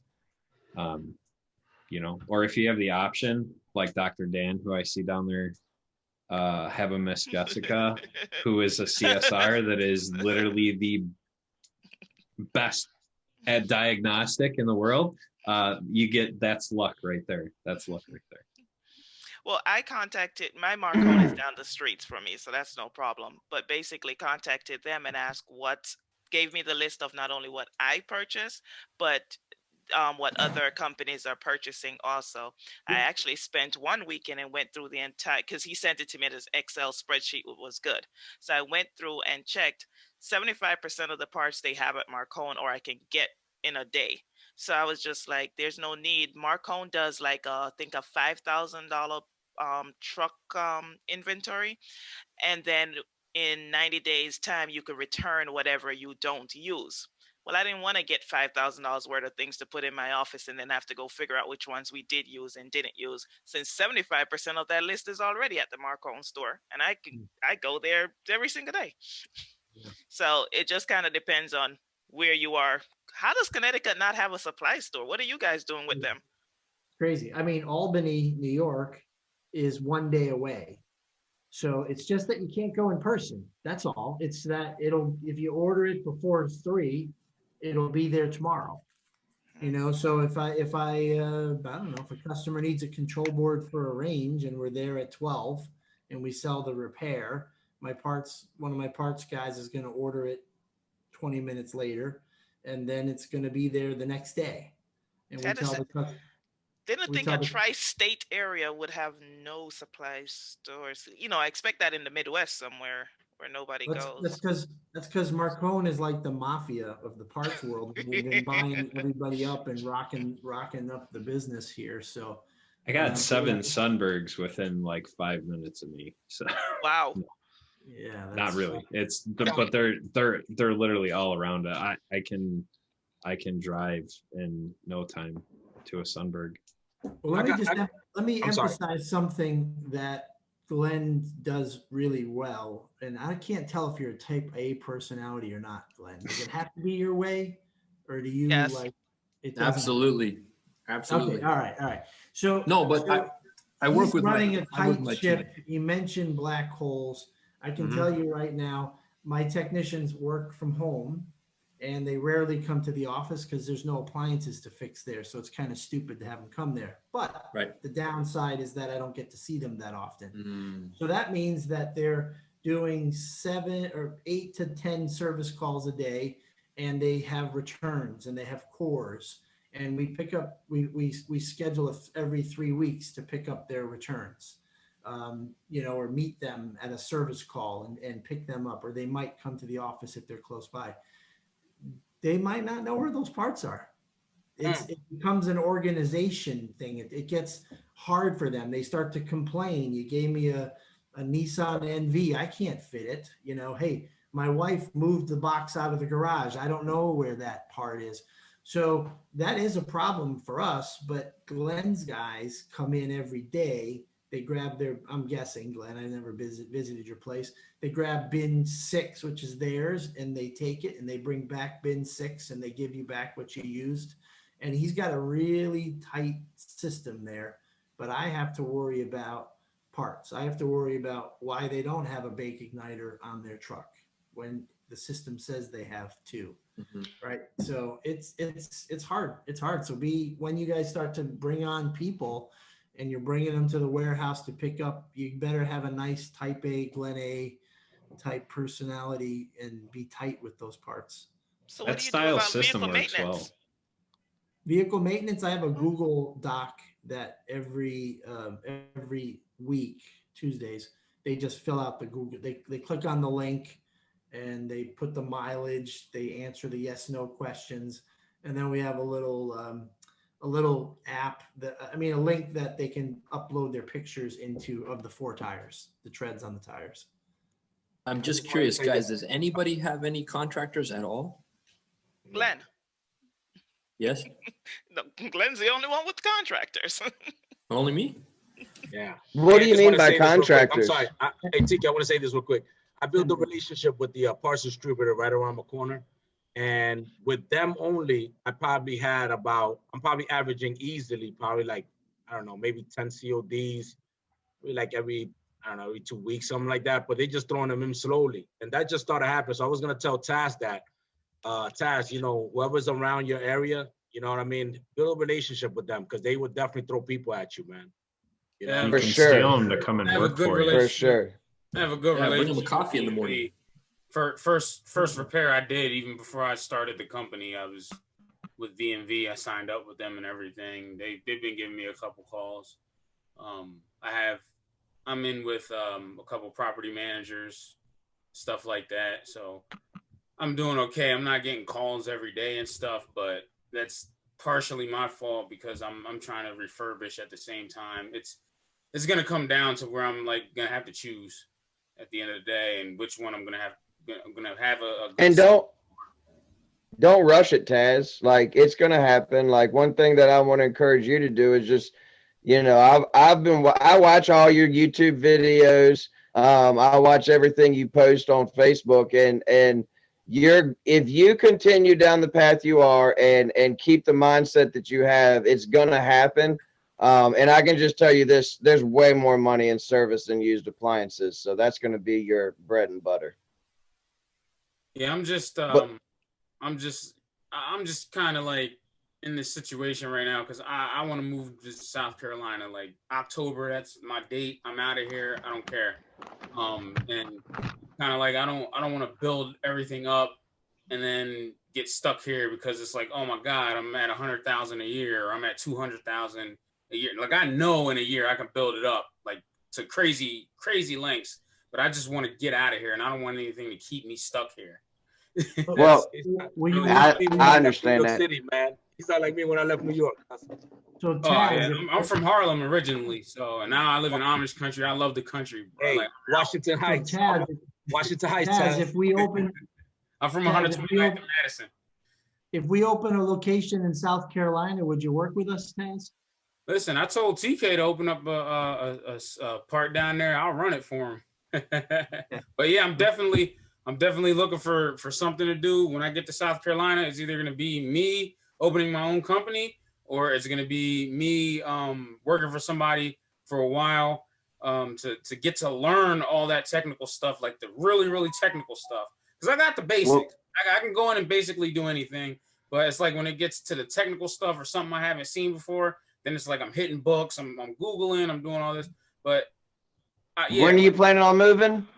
October. I'm out of here. October. That's it. I'm out of here. I don't care. Start networking. Start networking in South Carolina now. If you haven't already, okay. I was just making sure. If you haven't already started networking, you have the opportunity, and start networking now. That way, when you get there, you have your networks in place, and just have your game plan ready. We'll help you, man. You're gonna do great. But I will say this. Also go to a convention, man. That helped me a lot, man. That's why I met Kenya. and Doug, probably. Oh yeah, Kenya threw my eardrum out. I was planning to do it again this year, but things went another way. No, but I learned a lot in that convention, man. They got certain days for like certain products, and there was a lot of things that I learned, especially with Samsung. I mean, obviously, Samsung and LG, man, they, it's hard to keep up with their stuff, but you definitely learn a lot. Trust me, because there's always new models coming up, new problems, new stuff, and they always got kits and stuff. And remember, if we don't have a contract with the manufacturer, how are we gonna know that there's a new kit? How are we gonna know that there's something going on for that? That's where you network. Do you have the MSA membership or the UASA membership? I think so. It's so hard for me to keep up with that. I may have. So where are you getting your manuals from, your tech sheets from? Just hoping they're Appliantology. Listen. When I went there, you gotta understand that was my grab it all, and then whatever comes. When I go through the obstacles, when I go, you start kind of, okay, this is my third trip to this guy. I gotta figure this one out, and that type of stuff. So I use Appliantology. I've used it for 8 years. That was the second thing I got. Appliantology. Appliantology. Appliantology. APPLIANTOLOGY. Sorry, I teach. It's a website? Yeah. Yep. TK and I refer to it all the time. That was the second thing that I got when worth every penny. Mm-hmm. I do that, and I have the Marcone MSA membership. Exactly. Because I have a Marcone here. We used to have training in person, which we don't, but they still hold webinars and you can get a lot of information from there. But I try to make sure when the job comes, once we have that model number, I'm looking for service manual and tech sheet and adding it in the attachments in House Call Pro. It's there in case it's needed. Well, and I can't stress this enough. Network. I mean, literally network. We're a manufacturer warranty for Speed Queen. So I get a lot of the stuff on Speed Queen. Oh, that's why I know you, Zach. Okay. Dr. Dan is a genius with LG, and so is Miss Jessica. So if I got a question on an LG, I have a good friendship with Dan, and I'm giving him a phone call going, hey, this is what I'm thinking. Like I've kind of run through the tech sheet. Is there anything that I'm missing from a warranty standpoint? Is there service bulletins or something like that? And he'll let me know. If a guy calls me with a Speed Queen question, hey, we ran into this, we heard this on a webinar, like these are, so network, get to know others and what they specialize in and form a relationship. It's going to be symbiotic, you know? So guys, because I'm the only female here, let me mother everyone. So last March, I actually joined a networking group. Kind of, if other areas, it may be a BNI. This one is network professionals. It happened that I solicited a dentist for another side of the business, which is janitorial services, and he re-solicited me to join the networking group. However, it worked out for us. But basically, like this week when I met with the realtor, we decided a lot of people think realtors are good referrals for us. Really, they're not. Because after they sell the home, nobody's calling the realtor to ask them for an appliance guy. But we decided at the end of his transaction, he leaves a gift for his clients that he sold the house to. So now it's just for me to put our information, a gift card in there that has the percentage off or whatever. So if they decide, they will call us. So that's at the house all the time. The ADT security representative, she does a pre-screening of all her ADT new construction homes and new purchases. And what she's planning to do is to tell them that they can contact us for like a preventative maintenance check. Before they purchase the house, we'll check all the appliances to make sure it's working fine. And all I'm going to do is they'll pay us to do the preventative maintenance check. And then if the appliance happens in 6 months, something breaks, we'll give them a 20% discount off of the repair of that appliance. So it's just meeting other people. And how can you always make sure your name stays out there in front with the people? When we do a job and the cost of the repair is going to be 60% or more of the replacement, I used to tell people, you know, Home Depot has it for this amount. I changed that. David from Appliance Kings in Boynton, they sell appliances. So I worked out an arrangement with him. Instead, I emailed them the customer's information, what appliance they have. They contact, if they do the sale, I get $25. Home Depot is giving me nothing. $25 for just sending off an email. If the person purchases, whoopity-doo. When I hit $100, they send me a check. So it's just, and we're also with them, even though it's their sale, he'll still put our sticker on the side of the appliance. If the customer needs service, it's still us that they're calling. So there's ways to keep our name out there for free. It's not just marketing, right? Like that's it. Marketing is a huge piece of that, but you can see that there's like technical aspects to that too. Like networking is huge. These meetings right here are huge. Who was it that said they spent like $2,000 a month on advertising? I think it's Doug, Bobby. right? No, it was Bobby. Oh. Yeah, we're COD, so that, yeah, our budget's it's usually more than that. But Bobby spends $2,000 a month. That's a lot.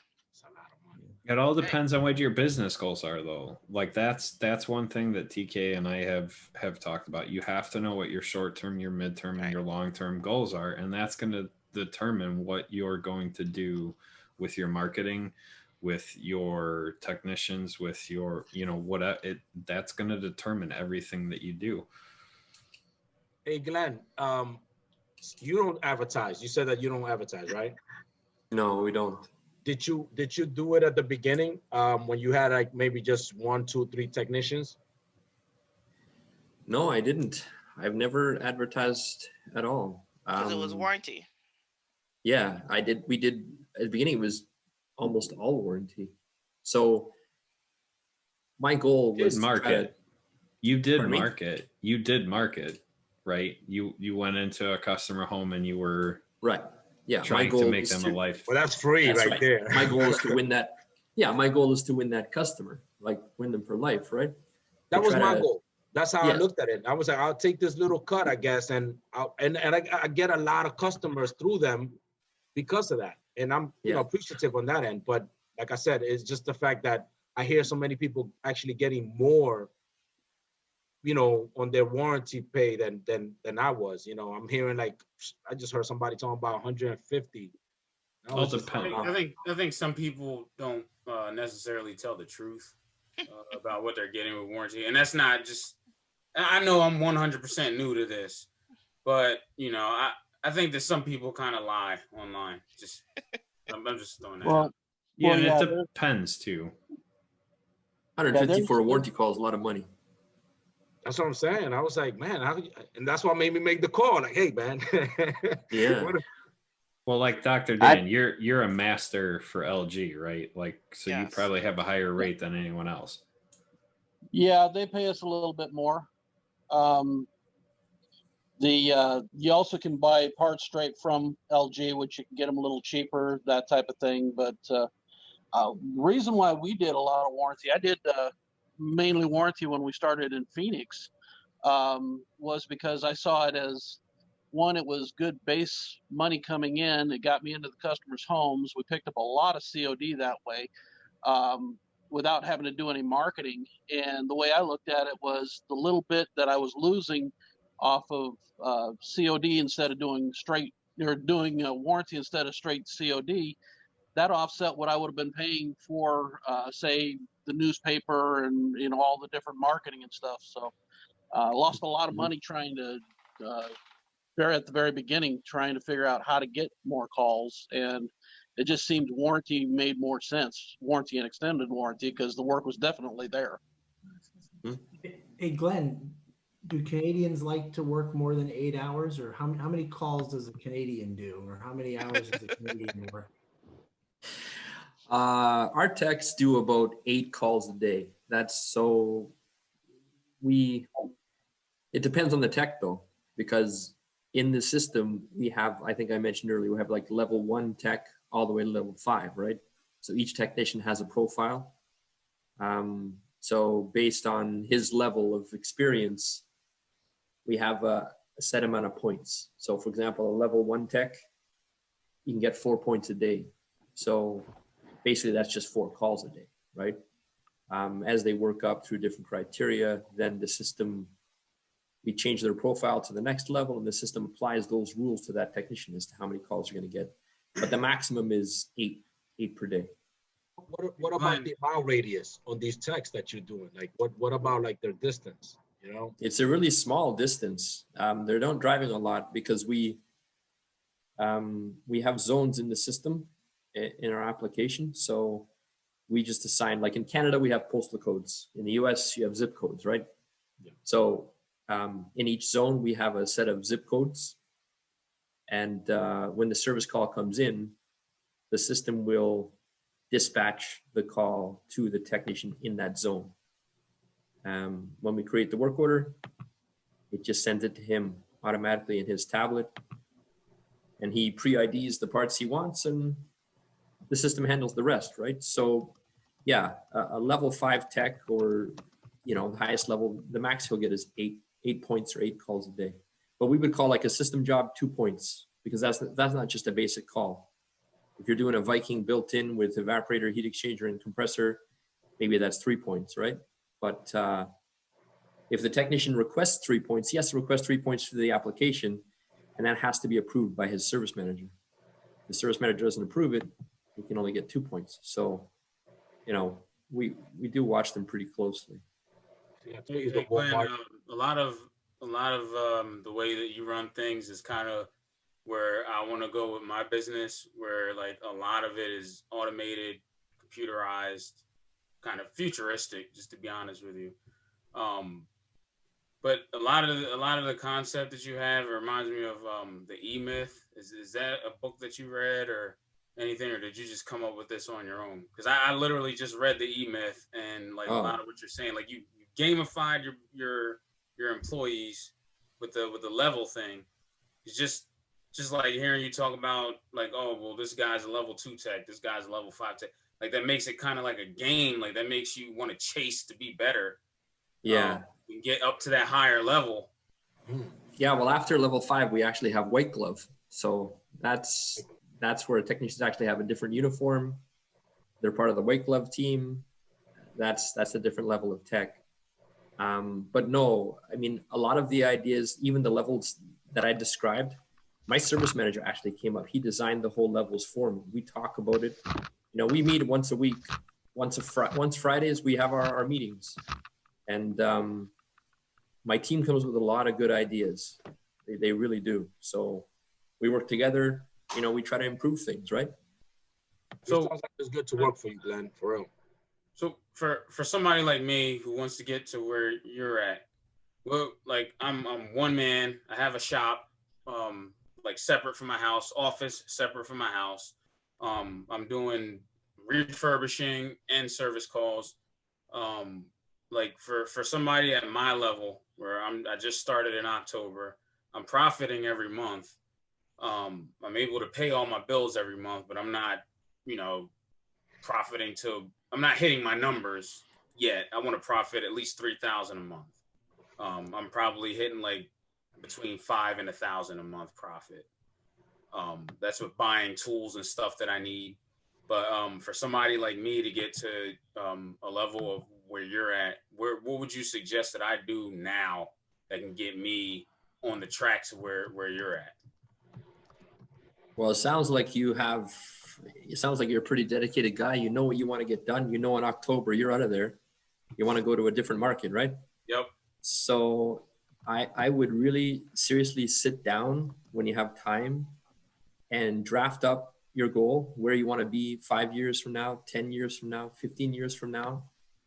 And then once you got your goals in mind, you have to think about, well, what do I have to have in place to meet my 5-year goal? You're going to need a technician, right? And the other thing we really got to understand, it was a big eye opener for me, is your first tech, he's not going to be you, man. He's not going to have your drive, your attitude. He's not going to have your energy, because you're working for yourself. You're building something for yourself. So you know that. It's tough. You have to be able to manage him properly without over managing him, because you don't want to lose him, right? So be as organized as you can before that first tech comes aboard, because once those black holes start presenting themselves and he loses a part, you know, the part's going to cost you X amount of dollars. You have to get yourself organized before that first tech comes along. You really have to. Good words of advice, because I'm actually literally going through that right now. I have my first tech running calls and doing work, and we did not have the systems in place that I would have liked. So I am dedicating 2021 to getting organized. So any of you that are on here that want to help me out or give me any tips, I appreciate the ones you've given tonight. I am going to wrap things up. I always keep it open afterwards. I'm gonna stop the recording in just a second, but if anyone hangs out afterwards, it's perfectly fine. But I don't want to disrespect anybody's time. I'm at the office still, so if you're hanging at your office, I've got some bourbon and we can hang out and have a drink. But if you are ready to hop off, I understand that as well. So I appreciate everybody coming out. We're going to sign off for tonight and take it easy.